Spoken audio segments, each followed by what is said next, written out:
കായംകുളം പെരിങ്ങാല കരിമുട്ടം ലക്ഷ്മി വിലാസം NSS 22-ാം number കരയോഗത്തിന്റെ ആഭിമുഖ്യത്തിൽ വാർഷിക പൊതുയോഗവും ഭരണസമിതി തെരഞ്ഞെടുപ്പും നടന്നു.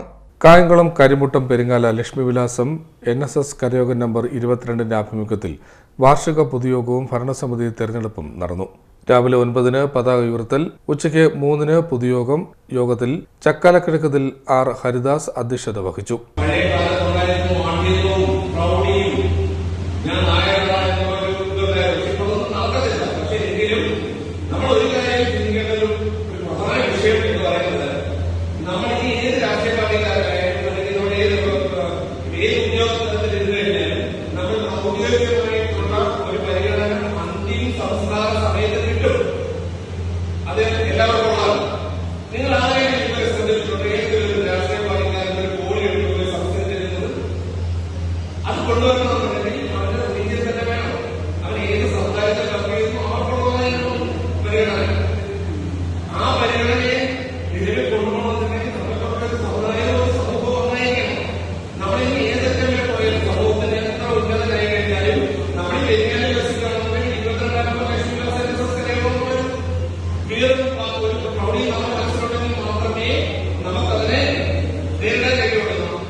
ആചാര്യ അനുസ്മരണം, പ്രതിജ്ഞ, അനുശോചനം എന്നിവ നടന്നു.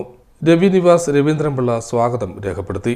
തുടർന്ന് കരയോഗ ഭരണസമിതി തെരഞ്ഞെടുപ്പ് യോഗം നടന്നു. President Chakkalakizhakkathil Haridas, vice president R. Rajesh, secretary Raveendranpillai, Ravi Nivas, joint secretary Sasidharanpillai, treasurer Sumesh Kumar, അംഗങ്ങളായ പ്രസന്നകുമാർ, വേണുഗോപാൽ, പ്രദീപ് K. നായർ, രാജശേഖരൻ, വിജയകുമാർ, അനിൽകുമാർ, R. രാധേഷ്, സജികുമാർ എന്നിവർ പങ്കെടുത്തു. യൂണിയൻ പ്രതിനിധികളായ R. ഹരിദാസ്, ചക്കാലക്കിഴക്കതിൽ B. സുദർശന കുമാർ എന്നിവരെയും തെരഞ്ഞെടുത്തു. R. വിജയൻപിള്ള ഇലക്ട്രൽ അംഗമായിരുന്നു. CDNet news, Kayamkulam.